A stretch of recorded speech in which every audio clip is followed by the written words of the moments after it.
नमस्कार, मेरा नाम है सुमित सिंह मेहता। आज का हमारा टॉपिक है emission of neutron in nuclear fission.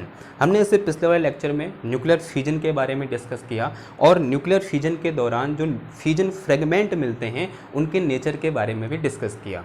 हमने क्या पढ़ा? हमने ये सीखा कि न्यूक्लियर फिजन क्या होता है। हमने सीखा कि जब कोई एक हैवी न्यूक्लियाई किसी एक न्यूट्रॉन को कैप्चर करता है और कैप्चर करने के बाद वो किन्हीं दो छोटे मिड रेंज न्यूक्लियाई में क्या हो जाता है, डिसइंटीग्रेट हो जाता है। और इस टाइप की न्यूक्लियर प्रोसेस को या इस टाइप की न्यूक्लियर रिएक्शन को हमने क्या नाम दिया था?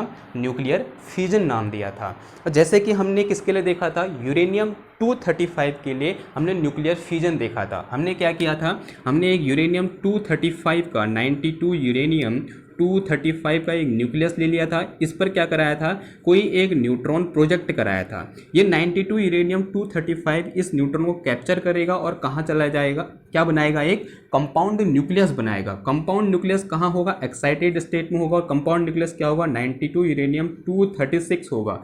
और ये एक्साइटेड स्टेट में होगा और इमीडिएटली क्या हो जाएगा? डिसइंटीग्रेट हो जाएगा। और एक किस किस में डिसइंटीग्रेट हुआ था? एक तो डिसइंटीग्रेट हुआ था बेरियम 141 में, और दूसरा किस में? यहाँ पर ये हुआ था हमारा 36 क्रिप्टन 92 में डिसइंटीग्रेट हुआ था। और यहाँ पर जो नए न्यूक्लियाई हमको देखने को मिले, बेरियम और क्रिप्टन, इन्हीं को हमने क्या बोला था? न्यूक्लियर फ्रेगमेंट देख का बोला था। और यहाँ पर इन दो फ्रेगमेंट के साथ हमको 3 न्यूट्रॉन भी देखने को मिले थे। क्या देखने को मिले थे? 3 न्यूट्रॉन देखने को मिले थे। आज हम इन्हीं न्यूट्रॉन के बारे में डिस्कस करेंगे कि जो इनका इमिशन है इस न्यूक्लियर फिजन के दौरान वो क्यों हो रहा है। ठीक है, तो जो ये न्यूट्रॉन यहाँ पर किसी भी न्यूक्लियर फिजन के दौरान जो न्यूट्रॉन का इमिशन होता है वो 2 टाइप के न्यूट्रॉन होते हैं। एक होता है क्या?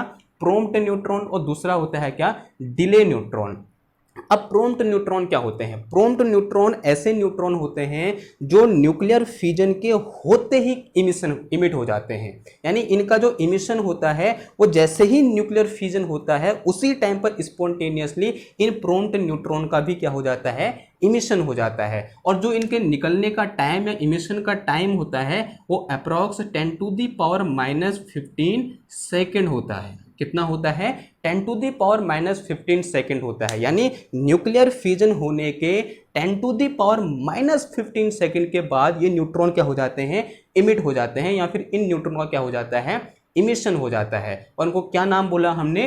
प्रॉम्प्ट न्यूट्रॉन बोला। जो दूसरे टाइप के न्यूट्रॉन होते हैं वो होते हैं कौन से? Delay neutron. यानी यहाँ पर जो निकलने वाले न्यूट्रॉन है वो एक टाइप कौन सा क्या होता है उनका? डिले न्यूट्रॉन होता है। डिले न्यूट्रॉन कौन से न्यूट्रॉन होते हैं? ऐसे न्यूट्रॉन जो फिजन के होने के कम से कम 1, 2 या फिर सेकंड के बाद, कुछ सेकंड के बाद क्या होते हैं? इमिट होते हैं। यानी इनका जो हाफ लाइफ टाइम होता है वो कुछ सेकंड के ऑर्डर का होता है। यानी कहने का मतलब ये हुआ कि जो डिले न्यूट्रॉन का जो इमिशन होगा वो न्यूक्लियर फिजन के होने के कुछ सेकंड बाद होगा। और जो इनका इमिशन का जो हाफ लाइफ टाइम होता है वो लगभग 0.05 सेकंड से होता है आपका 56 सेकंड तक। कहाँ से कहाँ तक? 0.05 सेकंड से 56 सेकंड के बीच होता है। किनका टाइम? इन डिले न्यूट्रॉन के इमिशन का टाइम। तो टाइम के अकॉर्डिंग हमने इनको 2 तरीके से क्या कर दिया? डिवाइड कर दिया। एक तो हो गया प्रॉम्प्ट न्यूट्रॉन जो क्या होते हैं? फिजन जैसे ही होगा ठीक उसके बाद क्या हो जाएंगे? इमिट हो जाएंगे। और दूसरा कौन सा होता है? डिले न्यूट्रॉन जो कुछ सेकंड के बाद क्या होंगे? इमिट होंगे। नाउ अब एक एक करके समझते हैं कि प्रॉम्प्ट न्यूट्रॉन क्यों इमिट होते हैं और डिले न्यूट्रॉन क्यों इमिट होते हैं। सबसे पहले बात करते हैं किसकी? प्रॉम्प्ट न्यूट्रॉन की। किसकी बात करते हैं हम? प्रॉम्प्ट न्यूट्रॉन की। ओके, अब देखते हैं प्रॉम्प्ट न्यूट्रॉन को। जैसे कि यहाँ पर हम देख सकते हैं ये क्या है? यूरेनियम है, और यूरेनियम डिसइंटीग्रेट हो रहा है किसमें? इस बेरियम और क्रिप्टन में। किसके दौरान? इस यूरेनियम 235 के न्यूक्लियर फिजन के दौरान।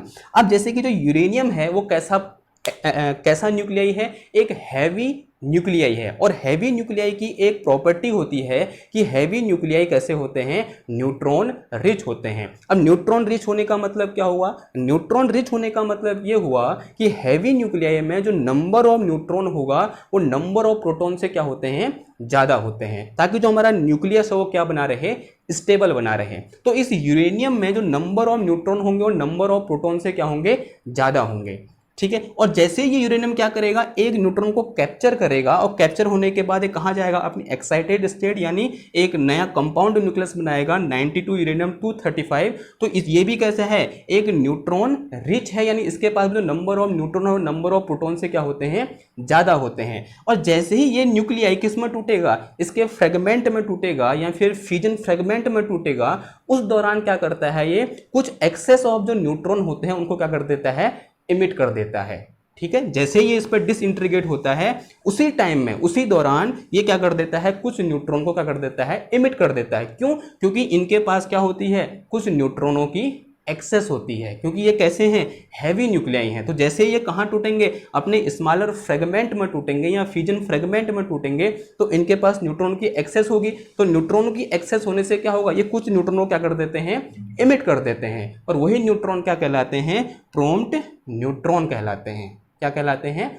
प्रॉम्प्ट न्यूट्रॉन कहलाते हैं। और जैसे कि अभी पढ़ा हमने, इन प्रॉम्प्ट न्यूट्रॉन का निकलने का जो टाइम होता है वो कितना होता है, 10⁻⁻15 सेकेंड होता है। यानी फ्यूजन के 10⁻⁻⁻ सेकेंड के बाद ये न्यूट्रॉन निकल जाएंगे। और वो निकलने के बाद हमारे पास क्या है, यहाँ पर दो फ्यूजन फ्रेगमेंट है, एक बेरियम और दूसरा क्रिप्टन। ठीक है, ओके, ये तो क्या हो गया, प्रॉम्प्ट न्यूट्रॉन। अब यहाँ पर एक और बात कि जो प्रॉम्प्ट न्यूट्रॉन होते हैं उनका जो नंबर होता है वो डिफरेंट न्यूक्लियाई के लिए डिफरेंट होता है। फॉर एग्जांपल यहाँ पर जो हमारे पास क्या है, यूरेनियम 92 यूरेनियम 235 है, इसके लिए जो number of prompt neutron average on an average लगभग 2.5 न्यूट्रॉन पर फ्यूजन होता है। 2.5 न्यूट्रॉन पर फ्यूजन। जो यहाँ पर 92 यूरेनियम है उसके लिए जो नंबर ऑफ न्यूट्रॉन या एवरेज नंबर ऑफ न्यूट्रॉन पर फ्यूजन होता है वो कितना होता है, लगभग 2.5 होता है। वहीं अगर हम 235 पोलोनियम की बात करें, किसकी बात करें, पोलोनियम 239 की बात करते हैं, तो पोलोनियम 239 में ये जो क्या होता है, नंबर होता है वो 3 न्यूट्रॉन पर फ्यूजन हो जाता है। यानी अलग अलग न्यूक्लियाई के लिए जो प्रॉम्प्ट न्यूट्रॉन का नंबर होता है वो क्या होता है, अलग अलग होता है। ठीक है, यानी यहाँ कितना है, इस यूरेनियम के केस में कितना है, 2.5 न्यूट्रॉन पर फ्यूजन, और वहीं पोलोनियम के केस में कितना है, 3 न्यूट्रॉन पर फ्यूजन। नाउ अब बात करते हैं इन प्रॉम्प्ट न्यूट्रॉन की एनर्जी के बारे में। किसके बारे में, इन प्रॉम्प्ट न्यूट्रॉन की एनर्जी के बारे में। ये देखा गया है कि जो प्रॉम्प्ट न्यूट्रॉन होते हैं इनकी जो एनर्जी होती है वो 0.05 मिलियन इलेक्ट्रॉन वोल्ट से 17 मिलियन इलेक्ट्रॉन वोल्ट के बीच में होती है। अब जैसे कि यहाँ पर दिख रहा है कि जो एनर्जी है वो कहाँ से कहाँ तक है, 0.05 मिलियन इलेक्ट्रॉन वोल्ट से 17 मिलियन इलेक्ट्रॉन वोल्ट के बीच में है। यानी ये न्यूट्रॉनों के पास कैसी एनर्जी है, बहुत हाई एनर्जी है। किन न्यूट्रॉनों के पास, जो यहाँ पर क्या है हमारे पास, प्रॉम्प्ट न्यूट्रॉन है। अगर इनके पास जो एनर्जी है वो बहुत हाई है तो इन न्यूट्रॉन को हम क्या बोल सकते हैं, फास्ट न्यूट्रॉन भी बोल सकते हैं। तो यहाँ पर यूरेनियम ने क्या किया, एक न्यूट्रॉन, एक स्लो न्यूट्रॉन को कैप्चर किया जिसकी एनर्जी बहुत ही कम है, नेग्लिजिबल है। उसकी उस टाइप के न्यूक्लियस को, एक न्यूट्रॉन को क्या किया, कैप्चर किया, और कैप्चर करने के बाद जो यहाँ पर प्रोडक्ट में जो न्यूट्रॉन इमिट हुए उनकी जो एनर्जी है वो क्या है, बहुत ज़्यादा है। यानी वो कैसे न्यूट्रॉन है, फास्ट न्यूट्रॉन है। और इस टाइप के न्यूट्रॉन को हम क्या बोलते हैं, प्रॉम्प्ट न्यूट्रॉन बोलते हैं। अगर मैं इनके लिए एनर्जी डिस्ट्रीब्यूशन देखना चाहूं तो मैं इस कर्व की हेल्प से देख सकता हूं। ये कर्व किसके लिए है, यूरेनियम 235 के लिए है। ठीक है, किसके लिए है ये, यूरेनियम 235 के लिए जो प्रॉम्प्ट न्यूट्रॉन का एनर्जी डिस्ट्रीब्यूशन कर्व आएगा वो कुछ इस टाइप का देखने को मिलता है। ये कर्व हमको दिखाना चाह रहा है कि जो मैक्सिमम नंबर ऑफ न्यूट्रॉन की जो एनर्जी होगी या फिर जो maximum number of prompt neutron की जो एनर्जी होगी कितनी होगी, 0.7 मिलियन इलेक्ट्रॉन वोल्ट होगी। यहाँ वर्टिकल एक्सेस में क्या है, नंबर ऑफ न्यूट्रॉन पर मिलियन इलेक्ट्रॉन वोल्ट, और हॉरिजॉन्टल में क्या है, एनर्जी है in million electron volt. Okay, तो यहाँ पर ये क्या दिखा रहा है कि जो मैक्सिमम नंबर ऑफ प्रोटॉन होंगे, सॉरी मैक्सिमम नंबर जो न्यूट्रॉन होंगे उनकी जो एनर्जी होगी कितनी होगी, 0.7 मिलियन इलेक्ट्रॉन वोल्ट होगी। ये किसके लिए है, हमारे पास यूरेनियम के लिए है। अगर हम पोलोनियम के लिए देखेंगे तो उसके लिए कर्व कुछ और देखने को मिलेगा। और हम यहाँ से निकाल सकते हैं कि यहाँ पर जो टोटल जो न्यूट्रॉन या प्रॉम्प्ट न्यूट्रॉन होंगे उनकी जो एवरेज एनर्जी कितनी होगी। अगर मैं इस कर्व से उसकी एनर्जी निकालूंगा तो वो एनर्जी हमको निकल के आती है कि जो average energy of prompt neutron in case of uranium कितनी होती है, 2 मिलियन इलेक्ट्रॉन वोल्ट के आसपास होती है। यानी एवरेज एनर्जी कितनी होती है इनकी, 2 मिलियन इलेक्ट्रॉन वोल्ट के आसपास होती है। ये तो क्या हो गया हमारा प्रॉम्प्ट न्यूट्रॉन हो गया। नाउ अब यहाँ पर दूसरे टाइप के न्यूट्रॉन्स की बात करते हैं, जो क्या है हमारे पास डिले न्यूट्रॉन्स हैं। जैसे कि हमने इनिशियल में पढ़ा था कि जो डिले न्यूट्रॉन्स होते हैं वो कैसे न्यूट्रॉन होते हैं, वो ऐसे न्यूट्रॉन होते हैं जिनके लिए जो हाफ लाइफ टाइम होता है, यानी जिन न्यूट्रॉन का जो हाफ लाइफ टाइम होता है वो कुछ सेकंड के ऑर्डर का होता है। और जनरली ये देखा गया कि डिले न्यूट्रॉन का जो हाफ लाइफ टाइम है वो 0.05 सेकंड से लेकर 56 सेकंड के कहाँ था, बीच में था, ऐसा देखा गया। नाउ अब ये समझते हैं कि किसी भी न्यूक्लियर फ्यूजन के दौरान ये डिले न्यूट्रॉन क्यों निकलते हैं। तो उसके लिए हम एग्जाम्पल को देखते हैं। एग्जाम्पल फिर उसी का एग्जाम्पल ले लिया हमने, किसका, यूरेनियम 235 का। जैसे ही यूरेनियम 235 ने क्या किया, एक न्यूट्रॉन को कैप्चर किया और एक क्या बनाया, इसने कंपाउंड न्यूक्लियस बनाया और किसमें डिसइंटीग्रेट हो गया, 2 मिड रेंज न्यूक्लियर या फिर 2 फ्यूजन फ्रेगमेंट में क्या हो गया, डिसइंटीग्रेट हो गया। उसमें से एक क्या है, बेरियम है, और एक क्या है, उसमें से क्रिप्टन है। अब यहाँ पर एक बात समझने बहुत जरूरी है समझना, वो ये है कि यहाँ पर हमको बेरियम का आइसोटोप भी मिल सकता है, यहाँ पर हमको क्रिप्टन का आइसोटोप भी मिल सकता है। यानी कहने का मतलब ये है कि यहाँ पर जो हमारा मास नंबर है ये क्या रहेगा, हमारा अनसर्टेन रहेगा, यानी ये ऊपर नीचे हो सकता है ना। अब गौर करते हैं किस पर, इस क्रिप्टन पर। समझते हैं कि इस क्रिप्टन के बनने से 55 सेकंड पहले यहाँ पर क्या था। क्या समझते हैं कि जब यहाँ पर ये क्रिप्टन जो फ्रेगमेंट है, फ्यूजन फ्रेगमेंट है, वो बना होगा, उससे 55 सेकंड पहले यहाँ पर क्या था, क्या क्रिप्टन था या फिर कुछ और चीज़ था। आंसर है, इस क्रिप्टन के बनने से 55 सेकंड पहले यहाँ पर क्रिप्टन न होकर यहाँ पर था हमारे पास ब्रोमीन। क्या था, ब्रोमीन 35 था, 35 ब्रोमीन था, जिसका मास नंबर कितना था, 87 था। किससे पहले, इस क्रिप्टन के बनने से पहले। यहाँ क्रिप्टन का आइसोटोप बन सकता है, जरूरी नहीं है कि क्रिप्टन 98 की बात ही नहीं कर रहा हूं मैं, यहाँ पर कोई दूसरा क्रिप्टन भी हो सकता है, ठीक है, क्योंकि क्रिप्टन के हमारे पास बहुत सारे आइसोटोप होते हैं, तो यहाँ पर हमारे पास क्रिप्टन का कोई भी आइसोटोप हो सकता है। तो उनमें से कोई एक आइसोटोप था, जो यहाँ पर आइसोटोप है उसके 55 सेकंड पहले क्या था, यहाँ पर एक ब्रोमीन का आइसोटोप था, यानी 35 ब्रोमीन 87 था। अब यहाँ पर जो हमारे पास ये ब्रोमीन का न्यूक्लियस है, ये कैसा न्यूक्लियस है, न्यूट्रॉन रिच न्यूक्लियस है। और न्यूट्रॉन रिच न्यूक्लियस कहने का मतलब क्या हुआ, यानी ऐसा न्यूक्लियस जिसमें नंबर ऑफ न्यूट्रॉन की एक्सेस जरूरत से ज़्यादा है। यानी ऐसा न्यूक्लियस जिसमें नंबर ऑफ न्यूट्रॉन की एक्सेस जरूरत से ज़्यादा है, उसे हम क्या बोलते हैं, न्यूट्रॉन रिच न्यूक्लियस बोलते हैं। तो ये कैसा न्यूक्लियस है, न्यूट्रॉन रिच न्यूक्लियस है। और जितने भी हमारे पास न्यूट्रॉन रिच न्यूक्लियस होते हैं वो एक खास प्रॉपर्टी को दिखाते हैं, उसे हम क्या बोलते हैं, बीटा नेगेटिव डीके बोलते हैं। तो यहाँ पर जो ये ब्रोमीन का आइसोटोप है ये भी क्या करेगा, बीटा नेगेटिव प्रोसेस को दिखाएगा। बीटा नेगेटिव प्रोसेस के दौरान क्या होता है, जब भी किसी न्यूक्लियस से एक बीटा नेगेटिव बाहर निकलता है तब क्या होता है, इसके एटॉमिक नंबर एक क्या कर जाता है, एक यूनिट क्या कर जाता है, इंक्रीज कर जाता है, और ये न्यूक्लियस किसी दूसरे न्यूक्लियस में क्या हो जाता है, चेंज हो जाता है। तो यहाँ पर जैसे ही ये बीटा नेगेटिव डीके होगा तो यहाँ पर ये एटॉमिक नंबर कितना है, 35 है, तो यहाँ पर जो नया न्यूक्लियस बनेगा उसका एटॉमिक नंबर कितना होगा, 36 होगा। और उसका मास नंबर क्या रहता है, अनचेंज रहता है बीटा डीके के दौरान, तो उसका मास नंबर कितना रहेगा मेरे पास, 87 ही रहेगा।